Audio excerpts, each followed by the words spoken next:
በዚህ ሳምንት 8 ሰዎች መርጠን ወደ ዩሮፕ ልንልክ ነው ጋይስ። በሁለት ጊቫዌ ቻሌንጆች 8 ሰዎች በአንዱ 3 ሰው በሌላኛው ደግሞ 5 ሰው ልንመርጥ ነው።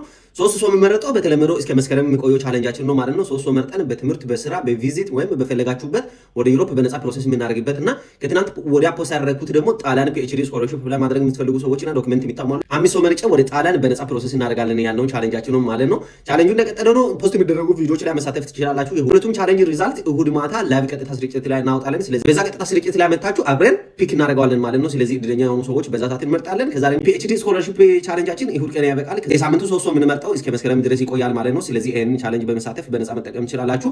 ሁለተኛው ነገር ምንድነው? ፒኤችዲ ስኮለርሺፕ ደግሞ እኛ 5 ሰው ብቻ ነው የምንመርጠው። ቢኮዝ ሁሉም ሰው አፕላይ ማድረግ ስለማንችል 5 ሰው ብቻ ነው የምንመርጠው። ስለዚህ በራሳችሁ አፕላይ ማድረግ ለምትፈልጉ ሰዎች በአሁኑ ሰዓት ላይ ጣሊያን ስኮለርሺፖች፣ ጣሊያን ላይ የሚገኙ ዩኒቨርሲቲዎች ፒኤችዲ ስኮለርሺፖች ኦልሞስት ሁሉም ዩኒቨርሲቲዎች ላይ ክፍት ናቸው። እነዛን ደግሞ የተወሰኑትን ቴሌግራም ቻናላችን ላይ ፖስት አድርጋለሁ። እዛ ገብታችሁ ቼክ ማድረግ ትችላላችሁ። ስፔሲፊካሊ ደግሞ የፒኤችዲ ሊንክ የምትፈልጉ ሰዎች ካላችሁ እዚህ ኮሜንት ስር ሊንክ ብላችሁ ጻፉልኝ፣ ይልክላችኋለሁ። ስለዚህ ሌሎቻችሁ ደግሞ ለነዚህ አይነት ስኮለርሺፕ ለሌሎችም እንድረዳችሁ ቴሌግራም ቻናሉን ጆይን በማድረግ በነፃ መጠቀም ትችላላችሁ ማለት ነው።